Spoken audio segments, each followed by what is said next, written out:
আকাশবাণী খবর পড়ছি শুভব্রত মুখোপাধ্যায়। বিশেষ বিশেষ খবর। প্রধানমন্ত্রী নরেন্দ্র মোদী ভারতীয় সংস্কৃতির অন্তর্নিহিত শক্তি হিসেবে সেবার উপর ভিত্তি করে জাতি গঠনে অবদান রাখতে স্বেচ্ছাসেবকদের প্রতি আহ্বান জানিয়েছেন। প্রধানমন্ত্রী বলেছেন, যক্ষ্মার বিরুদ্ধে দেশের লড়াই আরো জোরদার হয়েছে। প্রতিরক্ষামন্ত্রী রাজনাথ সিং আজ 3 দিনের সফরে রাশিয়া যাচ্ছেন। প্রান্তিক জনগোষ্ঠীর ক্ষমতায়নের উদ্দেশ্যে সংখ্যালঘু বিষয়ক মন্ত্রকের অধীনস্থ minority development and finance corporation এবং Dalit Indian chamber of commerce and industry একটি সমঝোতাপত্রে স্বাক্ষর করেছে। ওমানের মাস্কাটে মহিলাদের জুনিয়র এশিয়া কাপ হকিতে ভারত আজ তাদের প্রথম ম্যাচে বাংলাদেশের মুখোমুখি হবে। অস্ট্রেলিয়ার অ্যাডিলেডে বর্ডার গাভাস্কার ট্রফি ক্রিকেট সিরিজের দ্বিতীয় টেস্ট ম্যাচের তৃতীয় দিনে ভারত আজ 5 উইকেটে 128 রান হাতে নিয়ে অসমাপ্ত দ্বিতীয় ইনিংস খেলতে নামবে। আসছে বিস্তারিত খবরে। প্রধানমন্ত্রী নরেন্দ্র মোদী বলেছেন, ভারত 2047 সালের মধ্যে উন্নয়নের লক্ষ্য অর্জনে কাজ করে চলেছে। গতকাল আহমেদাবাদে বোচা সন্ন্যাসী অক্ষর পুরুষোত্তম স্বামী নারায়ণ সংস্থা BAPS এর কার্যকর সুবর্ণ মহোৎসবে ভার্চুয়ালি অংশ নিয়ে প্রধানমন্ত্রী তার ভাষণে বলেন, আগামী 25 বছর শুধুমাত্র দেশের জন্যই নয়, BAPS এর স্বেচ্ছাসেবীদের জন্য অত্যন্ত গুরুত্বপূর্ণ। ইউক্রেন যুদ্ধের সময় ভারতীয় নাগরিকদের দেশে ফিরিয়ে আনার ব্যাপারে সংস্থার প্রচেষ্টাকে তিনি সাধুবাদ জানান। BAPS এর বিস্তৃত সেবামূলক কাজ সমগ্র বিশ্বে ভারতের শক্তি ও প্রভাব বৃদ্ধি করেছে। শ্রী মোদী দেশের সাংস্কৃতিক ও আধ্যাত্মিক ঐতিহ্যকে বিশ্বব্যাপী ছড়িয়ে দেওয়ার ক্ষেত্রে BAPS এর অবদান তুলে ধরেন। ভারতীয় সংস্কৃতির একটি অন্তর্নিহিত মূল্য হিসেবে সেবা নীতির উপর জোর দিয়ে তিনি স্বেচ্ছাসেবকদের জাতি গঠনে অবদান রাখার আহ্বান জানান। हमारी संस्कृति में सेवा को सबसे बड़ा धर्म माना गया है। सेवा परमो धर्मः। ये सिर्फ शब्द नहीं, ये हमारे जीवन मूल्य है। सेवा को श्रद्धा, आस्था और उपासना से भी ऊंचा स्थान दिया गया है। कहा भी गया है, जन सेवा तो जनार्दन सेवा के ही बराबर है। প্রধানমন্ত্রী নরেন্দ্র মোদী বলেছেন, অতিরিক্ত যক্ষ্মা অধ্যুষিত জেলাগুলির ওপর লক্ষ্য রেখে একটি বিশেষ 100 দিনের প্রচারাভিযান শুরু হওয়ায় যক্ষ্মার বিরুদ্ধে দেশের লড়াই আরো জোরদার হয়েছে। এক সোশ্যাল মিডিয়া পোস্টে শ্রী মোদী জানান, জনভাগিদারি, নতুন ওষুধ ও প্রযুক্তির ব্যবহার এবং আরো ভালো ডায়াগনস্টিক সরঞ্জাম দিয়ে বহুমুখী উপায়ে ভারত টিবির বিরুদ্ধে লড়াই করছে। তিনি সকলকে একত্রিত হয়ে যক্ষ্মা নির্মূলে তাদের সাধ্যমতো কাজ করার আহ্বান জানান। কেন্দ্রীয় স্বাস্থ্য পরিবার কল্যাণ মন্ত্রী JP নাড্ডা বলেছেন যে যক্ষ্মামুক্ত ভারতের লক্ষ্য অর্জনে সব রকম চেষ্টা করা হবে। পঞ্চকুলা থেকে দেশব্যাপী 100 দিনের যক্ষ্মা নির্মূল অভিযানের সূচনা করার পরে গতকাল এক অনুষ্ঠানে ভাষণ দিতে গিয়ে তিনি বলেন যে যক্ষ্মা নির্মূল কর্মসূচি 2025 সালের মধ্যে দেশকে যক্ষ্মামুক্ত করার ক্ষেত্রে একটি মাইল ফলক হিসেবে প্রমাণিত হবে। মন্ত্রী জানান যে যক্ষ্মা রোগীরা আয়ুষ্মান ভারত প্রধানমন্ত্রী জন আরোগ্য যোজনার সুবিধা পাচ্ছেন। এছাড়াও যক্ষ্মা রোগীদের প্রতি মাসে 1000 টাকা করে দেওয়া হচ্ছে। প্রতিরক্ষামন্ত্রী রাজনাথ সিং আজ 3 দিনের সফরে রাশিয়া যাচ্ছেন। সফরকালে প্রতিরক্ষামন্ত্রী এবং রুশ প্রতিরক্ষামন্ত্রী আন্দ্রে বেলোসভ মস্কোতে সামরিক ও সামরিক প্রযুক্তিগত সহযোগিতা সংক্রান্ত ভারত রাশিয়া আন্তঃসরকারি কমিশনের 21তম বৈঠকে যৌথ সভাপতিত্ব করবেন। দুই নেতা সামরিক এবং সামরিক শিল্প সহযোগিতা সহ প্রতিরক্ষা ক্ষেত্রে দুই দেশের মধ্যে বহুমুখী সম্পর্কের সম্পূর্ণ পরিসর পর্যালোচনা করবেন। তারা পারস্পরিক স্বার্থ সংশ্লিষ্ট সমসাময়িক, আঞ্চলিক ও আন্তর্জাতিক বিভিন্ন ইস্যুতেও মত বিনিময় করবেন। সফরের অংশ হিসাবে শ্রী সিং আগামীকাল কালিনিনগ্রাদের যন্ত্র জাহাজ ঘাঁটিতে ভারতীয় নৌবাহিনীর সর্বাধুনিক বহু ভূমিকা পালনে সক্ষম stealth guided missile frigate INS Tushil commission করবেন। ওই অনুষ্ঠানে উপস্থিত থাকবেন নৌবাহিনীর প্রধান অ্যাডমিরাল দীনেশ কে ত্রিপাঠী। আঞ্চলিক অস্থিতিশীলতার জন্য ভারত সহ অন্যান্য দেশের স্বার্থ প্রভাবিত হচ্ছে বলে বিদেশমন্ত্রী ডক্টর S জয়শঙ্কর মন্তব্য করেছেন। ডক্টর জয়শঙ্কর গতকাল দোহা ফোরাম 2024-এ নতুন যুগে সংঘাতের মধ্যস্থতা বিষয়ক একটি প্যানেল আলোচনায় বক্তব্য রাখছিলেন।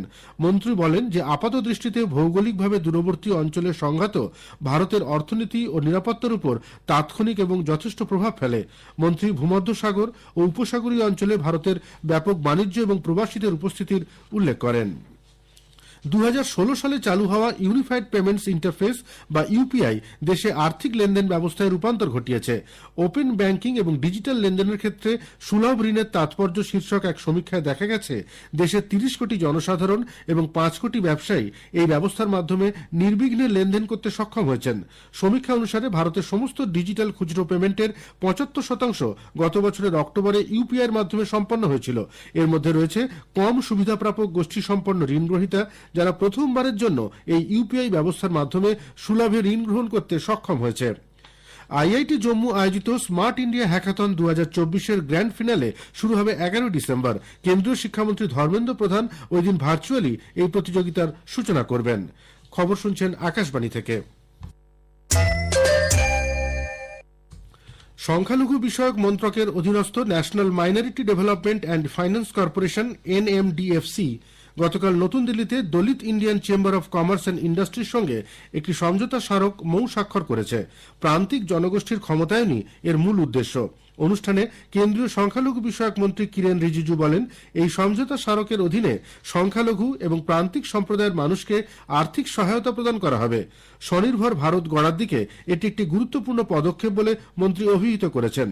প্রধানমন্ত্রী নরেন্দ্র মোদীর আর্থিক কর্মকাণ্ডে অন্তর্ভুক্তির দৃষ্টিভঙ্গি পূরণে এই মৌ গুরুত্বপূর্ণ ভূমিকা পালন করবে বলেও মন্ত্রী জানান। বাংলাদেশে ঢাকায় ফের একটি ইসকন মন্দিরে অগ্নিসংযোগের ঘটনায় গভীর উদ্বেগ প্রকাশ করেছেন ইসকন কলকাতার সহসভাপতি রাধারমন দাস।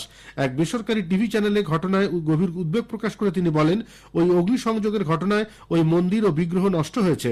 বাংলাদেশের ইসকন কর্তৃপক্ষ সেদেশের সরকারের সঙ্গে সর্বদা যোগাযোগ রাখছে বলে তিনি জানান। এ ব্যাপারে বাংলাদেশ সরকার নিরাপত্তার আশ্বাস দিয়েছে এবং ইসকনের বড় বড় মন্দিরে নিরাপত্তার ব্যবস্থা করা হয়েছে। সিরিয়ার বিদ্রোহীরা কাছাকাছি শহরগুলোয় দখলের পর রাজধানী দামাস্কাস ঘেরাও করার জন্য অভিযান শুরু করেছে। হায়াত তাহরির আল সাম গ্রুপের নেতৃত্বে বিদ্রোহী জোটের মুখপাত্র বলেছেন, দামাস্কাস ঘেরাও করার তাদের অভিযানের চূড়ান্ত পর্ব শুরু হয়েছে। তবে সিরিয়ার প্রতিরক্ষা মন্ত্রণালয় দামাস্কাস অঞ্চল থেকে তাদের বাহিনী প্রত্যাহার করার বিষয়টি অস্বীকার করেছে। সিরিয়ার বিদ্রোহীরা দক্ষিণাঞ্চলীয় শহর দারা এবং সুয়েদা নিয়ন্ত্রণে নেওয়ার পর সরকার দেশ জুড়ে বিভিন্ন এলাকা থেকে সৈন্য প্রত্যাহার করছে। ব্রিটেনে প্রবল ঝড় ড্যারাগের তাণ্ডবে বিদ্যুৎহীন হয়ে পড়েছে হাজার হাজার ঘরবাড়ি। সেদেশের আবহাওয়া দপ্তর সর্বোচ্চ লাল সতর্কতা জারি করে ওয়েলস এবং দক্ষিণ পশ্চিম ইংল্যান্ডের সমস্ত বাসিন্দাদের ঘরে থেকে না বেরোনোর পরামর্শ দিয়েছে। সরকারও ঝড়ের ভয়াবহ পরিণতি সম্পর্কে প্রায় 30 লক্ষ জনগণকে সতর্ক করে দিয়েছে। ঝড়ের কারণে রেল এবং বিমান পরিষেবা ব্যাহত হয়েছে। দেশের বিভিন্ন স্থানে আয়োজিত ক্রীড়া প্রতিযোগিতা বাতিল করতে হয়। ইংল্যান্ড, ওয়েলস এবং স্কটল্যান্ডে আরও 2-1 দিন রেল পরিষেবা ব্যাহত থাকবে বলে সেদেশের জাতীয় রেল জানিয়েছে। অন্যদিকে আয়ারল্যান্ডেও প্রায় 4 লক্ষ বাড়ি এবং ব্যবসা প্রতিষ্ঠান বিদ্যুৎহীন, সেখানেও রেল এবং বিমান পরিষেবা ব্যাহত। কেন্দ্রীয় মন্ত্রী ডক্টর মনসুখ মান্ডভিয়া বলেছেন, গত এক দশকে ভারতের ক্রীড়াক্ষেত্রে উল্লেখযোগ্য রূপান্তর ঘটেছে। কোহিমায় গতকাল এক অনুষ্ঠানে ভাষণে তিনি বলেন, অলিম্পিক, প্যারাঅলিম্পিক বা আন্তর্জাতিক টুর্নামেন্টগুলিতে ভারত এখন নিছক অংশগ্রহণকারী থেকে পদকের দাবিদার হয়ে উঠেছে। মন্ত্রী বলেন, সরকার ই স্পোর্টের সম্ভাবনাকে স্বীকৃতি দিয়েছে, যা শুধু বিনোদন নয়, যুব উদ্ভাবন এবং অর্থনৈতিক বিকাশের ক্ষেত্রে নতুন সুযোগ তৈরি করবে। ওমানের মাস্কাটে আয়োজিত মহিলাদের জুনিয়র এশিয়া কাপ হকি প্রতিযোগিতায় ভারত আজ তাদের প্রথম ম্যাচে বাংলাদেশের বিরুদ্ধে খেলবে। ভারতীয় দলের নেতৃত্ব দিচ্ছেন জ্যোতি সিং। গতকাল গ্রুপের প্রথম ম্যাচে চীন বাংলাদেশকে 19-0 গোলে হারিয়ে দেয়। এই গ্রুপের অন্য ম্যাচে মালয়েশিয়া থাইল্যান্ডকে 3-0 গোলে পরাজিত করে। গ্রুপ বির ম্যাচে জাপান গতকাল 15-0 গোলে শ্রীলঙ্কাকে হারিয়ে দেয়। উল্লেখ্য, দুটি গ্রুপে মোট 10টি দেশ খেলছে এই টুর্নামেন্টে। গ্রুপ এতে রয়েছে গতবারের চ্যাম্পিয়ন ভারত সহ চীন, মালয়েশিয়া, থাইল্যান্ড এবং বাংলাদেশ। গ্রুপ বিতে রয়েছে দক্ষিণ কোরিয়া, জাপান, চীনা তাইপেই, হংকং এবং শ্রীলঙ্কা। এই প্রতিযোগিতার প্রথম 5টি দল আগামী বছর চিলিতে এফআইএ জুনিয়র বিশ্বকাপ প্রতিযোগিতায় খেলার যোগ্যতা অর্জন করবে। অস্ট্রেলিয়ার অ্যাডিলেডে বর্ডার গাভাস্কার ট্রফি ক্রিকেট সিরিজের দ্বিতীয় টেস্ট ম্যাচের তৃতীয় দিনে ভারত আজ 5 উইকেটে 128 রান হাতে নিয়ে অসমাপ্ত দ্বিতীয় ইনিংস খেলতে নামবে। খেলা শুরু হবে ভারতীয় সময় সকাল 9:30টায়। অস্ট্রেলিয়ার প্রথম ইনিংসের থেকে ভারত এখনও 29 রানে পিছিয়ে রয়েছে। চেন্নাইয়ের জওহরলাল নেহরু স্টেডিয়ামে গতকাল আইএসএল ফুটবলের ম্যাচে ইস্টবেঙ্গল 2-0 গোলে চেন্নাই এফসিকে হারিয়ে দিয়েছে। দুটি গোলই হয় খেলার দ্বিতীয়ার্ধে। শেষ করার আগে খবরের বিশেষ কিছু অংশ আরও একবার। প্রধানমন্ত্রী নরেন্দ্র মোদী ভারতীয় সংস্কৃতির অন্তর্নিহিত শক্তি হিসেবে সেবার উপর ভিত্তি করে জাতি গঠনে অবদান রাখতে স্বেচ্ছাসেবকদের প্রতি আহ্বান জানিয়েছেন।